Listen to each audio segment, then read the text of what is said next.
Hello po sa inyong lahat mga ka-crypto. Ako po si Pinoy Crypto Trader at sa video na ito ay atin pong pag-uusapan ang aking technical analysis dito po kay Dogwifhat ngayon pong November 19 taong 2024. At ayan, ang ating nakikita po rito ay ang daily chart time frame nitong si Dogwifhat.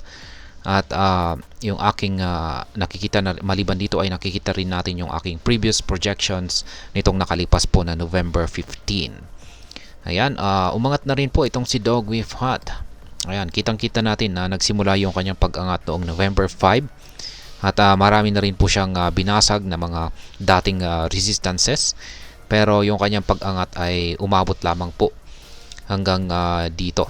Ayan, nagkaroon siya ng rejection sa ating minor resistance dito sa 4.213.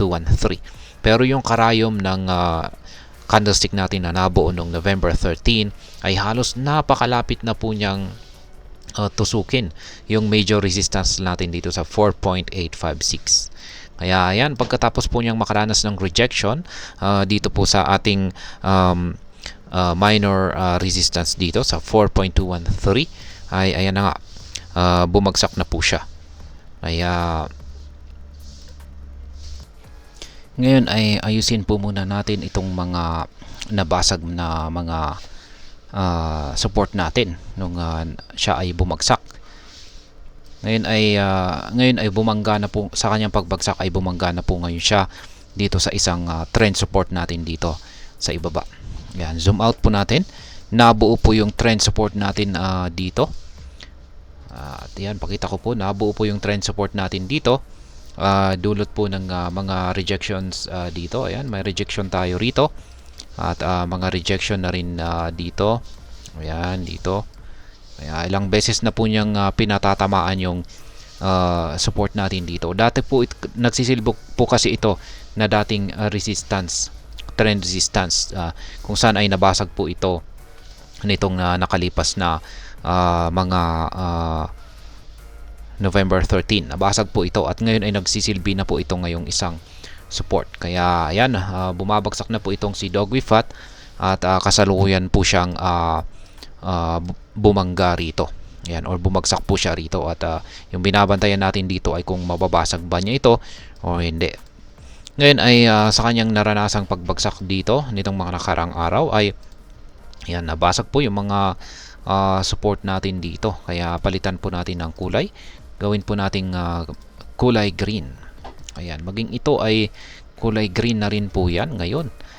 Kaya ngayon ay ipit na ipit po yung ginagalawan na espasyo nitong si Dogwifhat. Yan, dito lamang.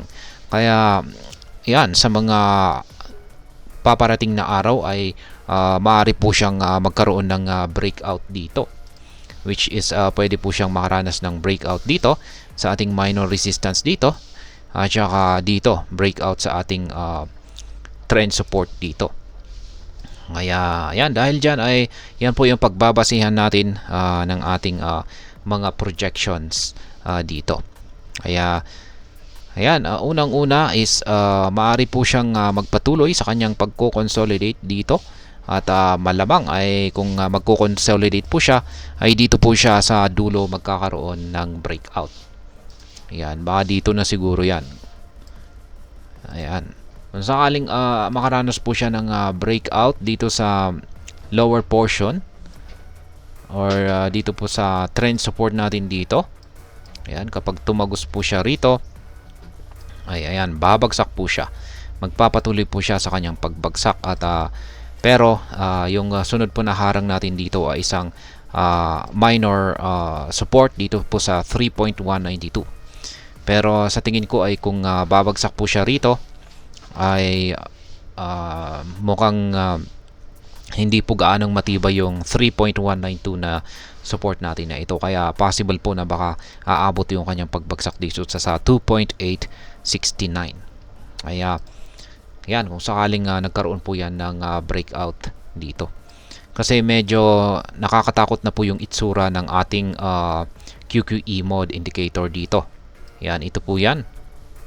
Mapapansin natin na lumiliit yung mga sukat nito at nasabi ko pong ang nakakatakot dito ay nagbago na po kasi yung kanyang kulay at naging kulay gray.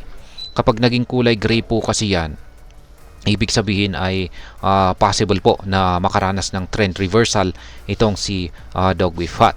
Yan, nagbibigay po yan ng warning na posibleng maging kulay red ang mabubuong kulay nito sa mga paparating na araw, katulad po nito. At kapag naging kulay red yung mga QQE bars natin na nabubuo, ibig po sabihin ay bearish na, or makakaranas po ng bearish na pressure itong si Dog with Fat, at ang sinasabi nito ay maaari po tayo makaranas ng mas matinding pagbagsak sa presyo ni Dog with Fat. Kaya ayan po yung aking ikinababahala rito sa indicator natin sa ating QQE mode indicator na ito. Ang paglitaw ng mga kulay gray na QQE bar. Ayan, at maliliit yung sukat nito.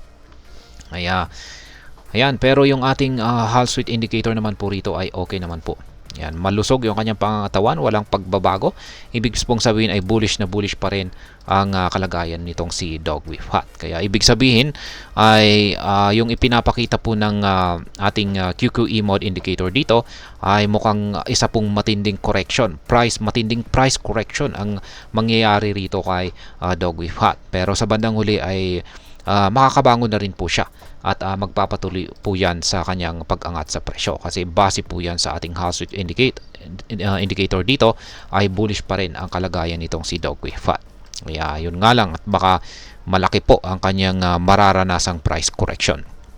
Kaya ayan, at syempre nandyan na rin po yung chances na magpapatuloy sa pag-angat sa presyo itong si Dog with Fat kung sakaling ang nabasag ay ang ibabaw nito. Ayan, or ang minor resistance line natin dito sa itaas. Ayan, ipit na ipit po siya. At kung pag nangyari po yan, kung sakaling dito po siya nakaranas ng breakout, ay aakyatin niya ang sunod na minor resistance po natin dito sa 3.812.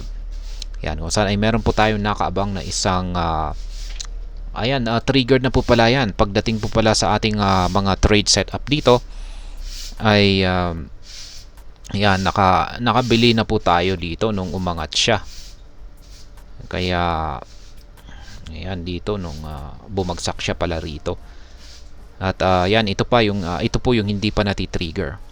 Kaya ayan, dahil sa na-trigger yung buy pending order natin dito, ay magsiset po tayo ng isang take profit or sell pending order dito sa itaas. Ayan, lagay po natin dito. Ayan, sell pending order natin dyan kasi nakabili po tayo. Ayan, asan na yun?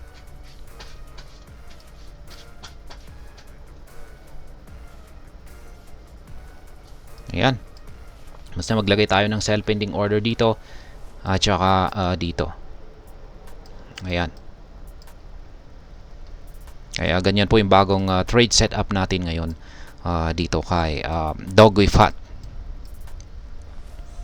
At ayan po ulit yung aking mga projections dito kay Lunsi. Ayan, base po sa aking analysis ay mukhang dalawa po yung nakikita ko na posibilidad na maging galaw nito. It's either magpapatuloy po siya sa pagko-consolidate dito hanggang sa maipit po siya rito. Ayan, sa dulo ng kung saan po nag-cross ang ating trend support dito at saka minor resistance, saka po siya makakaranas ng breakout. Pero yan, kung dito po siya nakaranas ng breakout ay aakyat po siya, pero pag dito naman po siya nakaranas ng breakout sa trend support ay babagsak po siya. Kaya ayan, yung ating mga latest naman na balita ay wala po tayong gaanong balita rito kay Dog with Fat. Yan, yung mga balita po natin ay mukhang parang medyo hindi raw maganda yung performance nitong si Dog with Fat. Yan, nahigitan na raw po siya ni Bonk. Ayan. Ayan, kasi magkakompetensya po sila. Pero ayan, base naman po sa nakikita natin dito ay okay naman po yung kanyang performance. Umangat na rin siya. Kaya mas maganda po siya kung nakakaranas ng correction kasi nakakabili po tayo ulit. Nakakapag-accumulate po tayo ulit sa mababang presyo nito. Kaya ayan, dalawa lang pala yung ating buy pending order dito. Kaya maglalagay po tayo ng isa pang buy pending order dito sa 2.869. At ayan, sa mga bago lamang po dito ay check na lamang po ninyo ang description ng video na ito para malaman kung anong platform at mga indicators ang ginagamit ko dito.